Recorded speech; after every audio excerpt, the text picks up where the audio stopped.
Kini saatnya kita simak sejumlah informasi menarik dari Biro Kompas TV di tanah air dalam segmen Cerita Nusantara. Kali ini giliran rekan-rekan kami dari Biro Maluku dan Bali sudah bersiap. Dua tim jurnalis Kompas TV, ada Putri Utami dan juru kamera Yahya di Ambon, Maluku, serta Sinta Pramadewi dan juru kamera Komang Suwarbawa di Denpasar, Bali. Kita akan ke Ambon terlebih dahulu. Putri, silakan dengan ceritaan hari ini dari Ambon. Ya, baik. Terima kasih. Selamat siang, Lintang dan juga saudara. Dari Ambon Maluku ada dua informasi yang akan kami bagikan dalam segmen Cerita Nusantara. Informasi pertama, saudara, hasil laut yang melimpah di Maluku tak hanya menguntungkan nelayan.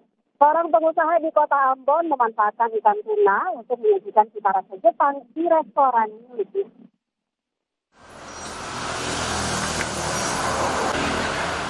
Megawati Nasir, perempuan asal Ambon, berhasil mengubah hobi makan makanan Jepang menjadi bisnis kuliner yang menjanjikan. Ia memanfaatkan ikan tuna segar dari Laut Maluku untuk membuka usaha makanan khas Jepang yang kini banyak digemari. Usaha yang ia rintis sejak tahun 2020 ini mampu bertahan di tengah persaingan bisnis kuliner kekinian. Bahkan usaha ini mendatangkan keuntungan besar berkat tingginya minat masyarakat terhadap makanan Jepang. Berbekal pengetahuan dan pengalaman pribadi, Megawati meracik menu khas Jepang yang tetap cocok di lidah lokal tanpa menghilangkan cita rasa aslinya. Di kedai sederhananya tersedia berbagai pilihan menu seperti sushi dan donpur, berbahan ikan tuna maupun ayam.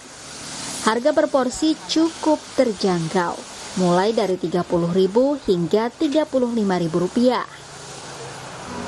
Hobi, salah satunya hobi ya, sama peluang usaha di Kota Ambon. Ini dari 2020. Untuk usaha sushi sendiri di Kota Ambon tuh perkembangannya sangat bagus sekali ya. Ya alhamdulillah cukup lah. Per bulan itu katong bisa 4-50 bahkan lebih. Rasanya ada asin-asinnya, ada manisnya juga, terus ada pedas-pedasnya juga. Tapi dengan kreativitas dan semangat wirausaha, Megawati membuktikan bahwa potensi lokal bisa menjadi peluang bisnis yang menguntungkan. Yahya Lating, Kompas TV, Ambon, Maluku.